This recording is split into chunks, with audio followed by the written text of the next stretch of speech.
दोस्तों सी हल्क का finale episode आ चुका है जिसे फाइनली मैंने देख लिया है। जिसे देखकर एक तरफ तो मुझे ये एपिसोड बहुत अच्छा एंड जॉयफुल लग रहा था, लेकिन दूसरी तरफ मुझे ये एपिसोड थोड़ा बुरा भी लगा है। वैसे इस एपिसोड में इतने सारे रेफरेंस एंड ईस्टर एग्स दिए गए हैं जो मुझे नहीं लगता है कि किसी भी मार्वल के प्रोजेक्ट में दिए गए होंगे। अगर एक लाइन में इस एपिसोड को डिफाइन करूँ तो इसे कहा जाएगा कि nothing but everything. So hello everyone, this is Sarfaraz, आप देख रहे हैं सुपर हीरो मल्टीवर्स। टुडे मैं ब्रेक डाउन करने वाला हूँ सी हल्क के 9th एपिसोड यानी कि फिनाले एपिसोड का, जिसके साथ साथ शो में दिखाए गए इंपॉर्टेंट हिडन डिटेल्स के बारे में भी मैं बात करने वाला हूँ, जिसमें हल्क के स्टोरी लाइन के बारे में ऑब्वियसली मैं डिटेल में बताने वाला हूँ। So without wasting any more time, चलिए खोलता हूँ मैं अपने इन्फॉर्मेशन का पिटारा।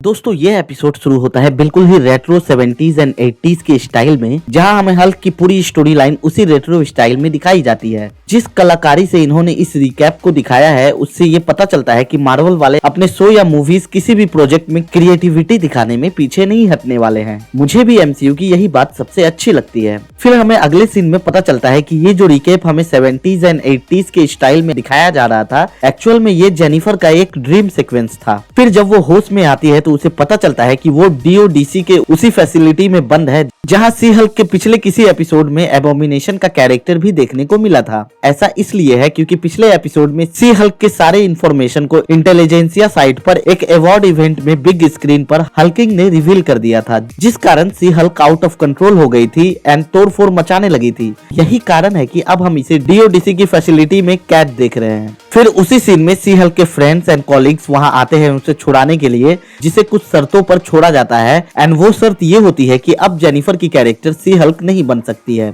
जिसके बाद न्यूज में भी सी हल्क से रिलेटेड बहुत सारे न्यूज हमें देखने को मिलते हैं, जिस कारण मीडिया से बचने के लिए वो अपने पेरेंट्स के घर चली जाती है। फिर इस सीन में इस डोर पर हमें लीगली ब्लॉन्ड मूवी का पोस्टर देखने को मिलता है, जो कि एयर 2001 का एक मूवी का रेफरेंस है, जो मूवी भी एक लॉ स्कूल पर बेस्ड थी, यानी कि ये भी एक लीगल ड्रामा थी जैसा कि सी हल्क शो है। जिसके बाद इस सीन में निक्की एंड जेनिफर की कैरेक्टर हमें इंटेलिजेंसिया, हल्किंग एंड जॉज के बारे में इन्वेस्टिगेट करते हुए दिखती है। यहाँ निक्की की कैरेक्टर सी हल्क के फॉर्म में उसका पता लगाने को जेनिफर को कहती है, लेकिन जेनिफर इसे लीगली करना चाहती है क्योंकि अब उसका सी हल्क में ट्रांसफॉर्म होना एक इल्लीगल एक्टिविटी कहलाएगी। लेकिन जेनिफर से कुछ हो नहीं पाता है एंड वो लिटिल बिट अपसेट हो जाती है। इधर दूसरी तरफ निक्की की कैरेक्टर इंटेलिजेंसिया साइट पर जेनिफर के कॉलेज की अजीब सी वीडियो अपलोड कर देती है, जिस कारण वो हल्किंग के बारे में किसी तरह पता लगा सके। एंड ऐसा ही होता है। फिर निक्की उस इवेंट में जाने के लिए रेडी हो जाती है हल्किंग के बारे में पता करने के लिए, लेकिन यहाँ उसे पता चलता है कि उसे इन्विटेशन एक लड़का समझकर मिला है, जिस कारण वो अपने साथ पग के कैरेक्टर को भी लेके जाती है।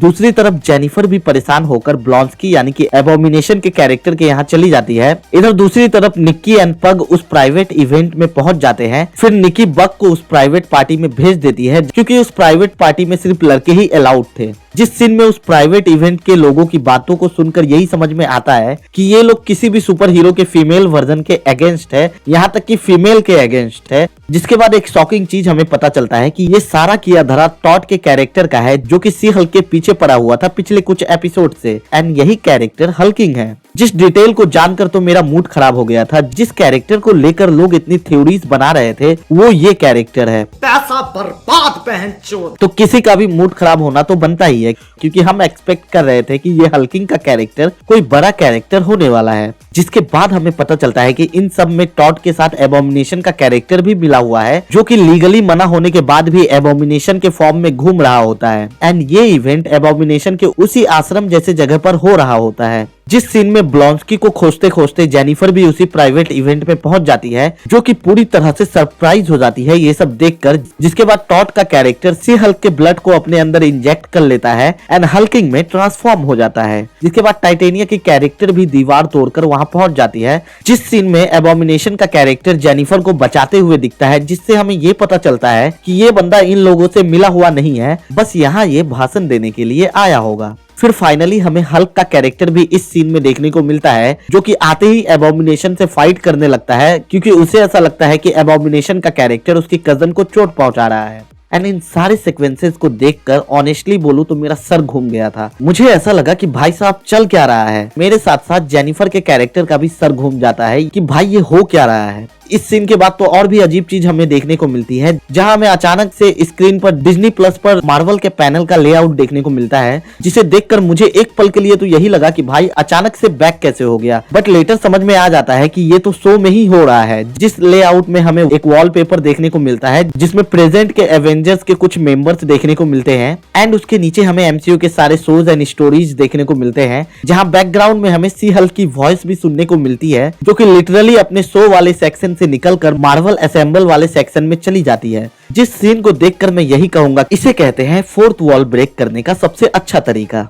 जिसके बाद तो ऐसे ऐसे अमेजिंग सीक्वेंस देखने को मिलते हैं जो कि मुझे ऐसा लगता है कि इससे पहले एमसीयू के किसी भी प्रोजेक्ट में हमें ऐसा कुछ देखने को मिला है। जिस सीन में She Hulk literally real life Disney के कैंपस में पहुंच जाती है, जहां वो एमसीयू वाले सेक्शन में सी हल्क के क्रिएटिव टीम के ऑफिस में चली जाती है, जिस दौरान हमें डिज्नी के रेफरेंस के साथ साथ यहाँ इस डोर वाले सीन पर एक क्यूआर कोड भी देखने को मिलता है, जिसे अगर आप स्कैन करेंगे तो आपको सी हल्क के कॉमिक्स का इशू 50 पढ़ने को मिल जाएगा। जिसके बाद वाले सीन में तो हमें मार्वल एंड एमसीयू का बहुत सारा रेफरेंस देखने को मिलता है, जैसे इस रूम के इस साइड में आपको हल्क का रेफरेंस देखने को मिलता है, दूसरी तरफ आपको कैप्टन अमेरिका का रेफरेंस देखने को मिलता है, फिर इधर व्हाइट बोर्ड पर हमें सी हल्क के फिनाले एपिसोड की सारी प्लानिंग का एक रफ वर्क देखने को मिलता है, जिस सीन को देख के हमें ये पता चलता है कि सी हल्क के फिनाले एपिसोड की प्लानिंग कैसे हुई थी। फिर इस वॉल पर हमें सी हल्क शो से रिलेटेड सारे पिक्चर्स देखने को मिलते हैं, जिस सीन में एमसीयू के सी हल्क के real life producer and creative team भी देखने को मिलती है, जिस सीन को देखने से हमें सी हल्क शो के फिनाले एपिसोड के बिहाइंड द सीन से रिलेटेड बहुत सारी चीजें देखने को मिलती है। फिर सी हल्क उसी रूम में सारे क्रिएटिव टीम से फिनाले को लेकर डिस्कस करने लगती है, क्योंकि सी हल्क को खुद अपने शो का फिनाले अच्छा नहीं लगा है।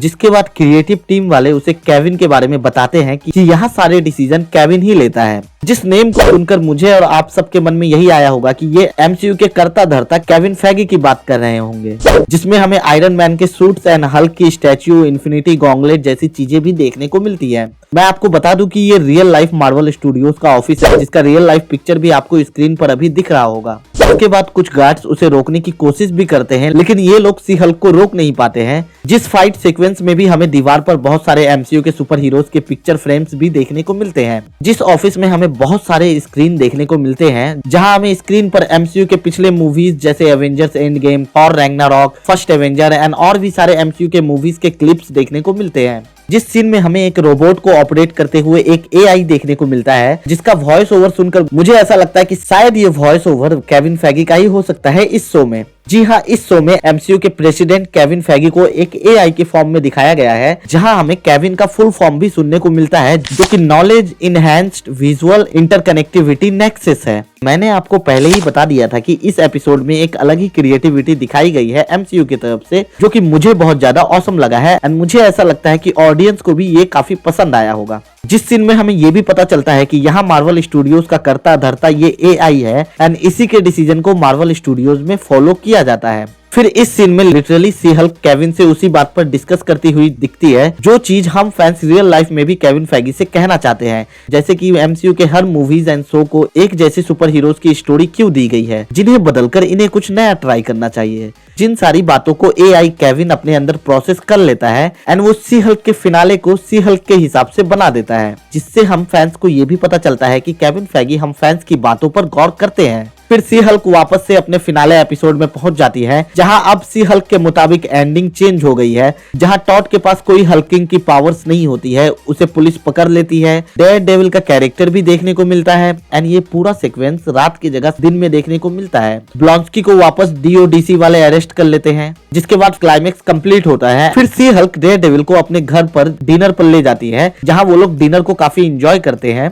जिस सीन में फाइनली हमें हल्क का कैरेक्टर अपने बेटे स्कार के कैरेक्टर के साथ देखने को मिलता है, जिस कैरेक्टर की सीजीआई भी मुझे काफी ज्यादा अच्छी लगी है, लेकिन इस कैरेक्टर को कौन सा एक्टर प्ले कर रहा है ये मुझे नहीं पता चला है। मैं आपको बता दूं कि हल्क सन स्कार कॉमिक्स में भी एग्जिस्ट करता है, जिसे वर्ल्ड वॉर हल्क के स्टोरी लाइन में इंट्रोड्यूस किया गया था, जिसका मतलब यहाँ ये कंफर्म मान सकते हैं कि world war Hulk movie MCU के फ्यूचर में हमें देखने को मिल सकती है। लिटरली इतने सारे डिटेल्स होने के कारण ये वीडियो थोड़ा लंबा हो गया है। इस वीडियो में हमें एक पोस्ट क्रेडिट सीन भी देखने को मिलता है, जहाँ वॉन्ग वॉन्ग का कैरेक्टर फिर से ब्लॉन्स्की को डीओडीसी की फैसिलिटी से निकाल कर कमरताज ले जाता है, जो कि मुझे ऐसा लगता है कि थंडरबोल्ट मूवी का हिंट हो सकता है, जिस मूवी में हमें एबोमिनेशन का कैरेक्टर भी एमसीयू के फ्यूचर में देखने को मिल सकता है। वैसे मैंने थंडरबोल्ट मूवी के ऊपर एक डेडिकेटेड वीडियो भी बनाया है, अगर आप देखना चाहते हैं तो लिंक ऊपर आई बटन पर फ्लैश हो रहा होगा, आप वहां से देख सकते हैं। ओवरऑल सी हल्क का फिनाले एपिसोड मुझे बहुत ज्यादा पसंद आया है, क्योंकि इस एपिसोड में जो क्रिएटिविटी दिखाई गई है वो पहले कभी भी एमसीयू के किसी प्रोजेक्ट में नहीं दिखाई गई है। फिनाले एपिसोड की स्टोरी बहुत ओवर द टॉप नहीं थी, बल्कि एकदम हल्की फुल्की थी, जिस कारण एमसीयू वालों ने इस कमी को इस तरह से फिल किया है। एंड जिस तरह की क्रिएटिविटी दिखाई गई है उसके लिए तो उनको एक सैल्यूट देना तो बनता ही है। इसलिए तो मैंने इस एपिसोड के बारे में कहा है कि this finale episode is nothing but everything. तो ये थे सी हल्क शो के फिनाले एपिसोड का breakdown with all amazing details. Video अगर आपको पसंद आई है तो दोस्तों लाइक एंड शेयर करने के साथ साथ चैनल को सब्सक्राइब करके बेल आइकन पर ऑल पे क्लिक कर लें, क्योंकि इसी तरह के सुपर हीरोज से रिलेटेड वीडियोस मेरे चैनल पर आपको देखने को मिलते रहेंगे।